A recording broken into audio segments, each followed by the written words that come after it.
Hello everyone and welcome back to Lucky Loaders 15, where I'll be giving you 4 selections for tomorrow's racing. Before we get into that, I just want to reflect on how our tips performed today.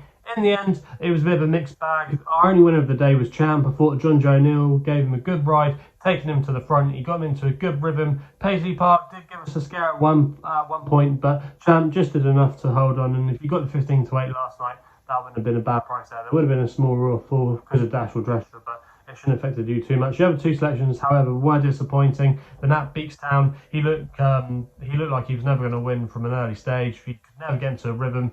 His jumping was very disappointing. I think he was at the 3rd or 4th fence. He really skied one.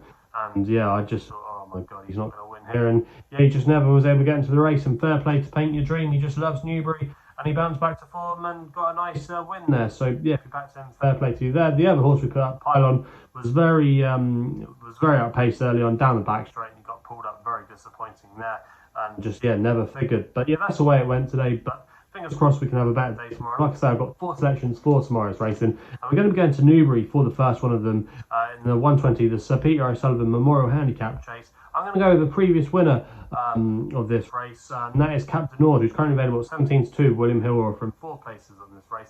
I'm going to recommend a 0.5 each way selection. Now, Ellis Collier is booked for the ride tomorrow, claiming a handy £7 riding for his boss, Christian Williams. I've seen Ellis Collier a few times, and he's really impressed me when given the opportunity. And I think he's got a good ride here on Captain Nord. This horse, actually, like I say, he won this race back in 2020, and that season he really did threaten to win some really good staying handicap chases. He's kind of lost his way a little bit since then, but I thought it was a step in the right direction last time out when he finished 3rd at Wincanton in the Badger Beers behind Frodon. I think if he's up to that performance tomorrow, I think he's got a really solid chance. Surprisingly, he's dropped £2 for that effort. And with the £7 claim of Ellis Collier, he's basically running off a £9 lower mark. We know he stays well. He'll like the course and distance. The ground shouldn't be a problem for him. I think he's a dangerous player in here, and he shouldn't be underestimated.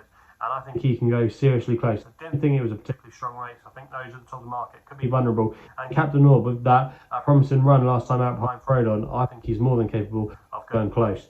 So he's going to be my first of the day. We then go to the 305 at Newbury for my long shot in the Coral Handicap Chase. We found the winner in the race last year of Clouded Glen. If you remember, I put him up if you've been following my YouTube channel for some time. But this year, I'm hoping we can find the winner. And my selection is going to be Annsam for Adam Wedge and Evan Williams. Currently available 16 to 1, 6 places on offer with SkyBet. I just think that this is a big price about this horse. I think if you actually look at the way he's been campaigned, I think this has definitely been his big target of the season. He was last seen finishing 8th at Ascot. Now, I know he folded out quite tamely, but Adam Wedge wasn't hard on him at the home straight, and he was subsequently dropped a couple of pounds, so he's only £3 higher than when he actually won a really good race at Ascot back in December. But if you look at the comments before the race, Evan Williams was saying that he probably would have needed a run. He wanted a prep run, and this would be the springboard. After he won at Ascot, funnily enough, he was then campaigned over hurdles, and he actually ran over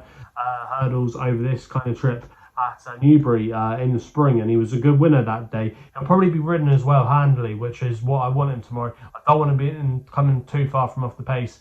I just think if you're in these big field handicaps, you want to go towards the front. You want to be handy. You don't want to be encountering traffic problems, getting hampered. You just want to keep it nice and clean up front. And that's how Cloudy Glen won it last year. He's running prominently, got into a good rhythm. He stayed out all the trouble, and then all the more fancied horses seemed to come unstuck because they were encountering traffic problems. They weren't getting in a good rhythm. So if he can take to the fence as well, which I think he will, be ridden handily. We've seen Adam Wedge do it time and time again with the likes of Paul Cody. If he can deploy some tactics on there, they just might not see which way he's looking, and he could be a really dangerous player in this race. I think 16 to 1 is a huge price.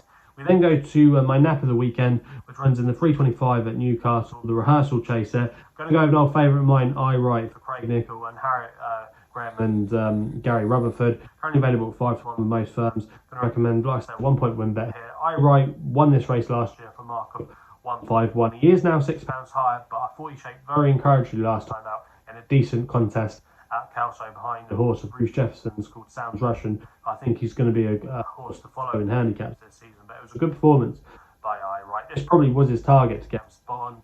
We've seen him run in these kind of races many times, and he finally got his head in front last year when he won this race. But I just think this is a race that lacks a lot of depth. I know Le Hon Press is the key to the race, but shoulder in 12 stone, first time out on a track he's unproven in handicap company. He might not be battle hardened enough for this, and I think he could be vulnerable. And I think Iright will be sent to the front, probably be ridden prominently. And if he can get into a good rhythm, he might just be able to outbattle him. And I think at 5-1, I'd rather be on him than Long Press at short price. So for me, Iright, I think he might be able to win this race again. He's got a good record at Newcastle as well.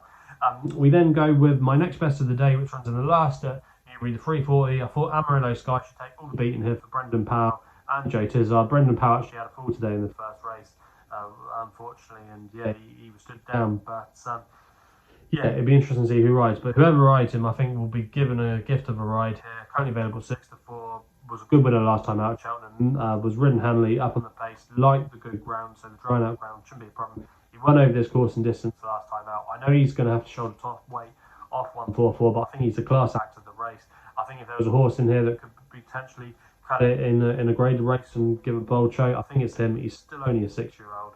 I think, yeah, this should be a very winnable contest for him. I think it's a good bit of placing by Joe Tizard. So, yeah, he is going to be my next best of the day in the last race at Newbury. So, keeping it short and sweet with him. So, there are the 4 tips then for tomorrow's racing. Let me know in the comments box below what you fancy tomorrow. If you're enjoying these videos, remember to hit the thumbs up button. Subscribe here to the YouTube channel at LuckyLoaders15. Please remember to gamble responsibly. You can follow me on the socials as well, on Twitter and Insta at LuckyLoaders15. And we'll be seeing you again soon.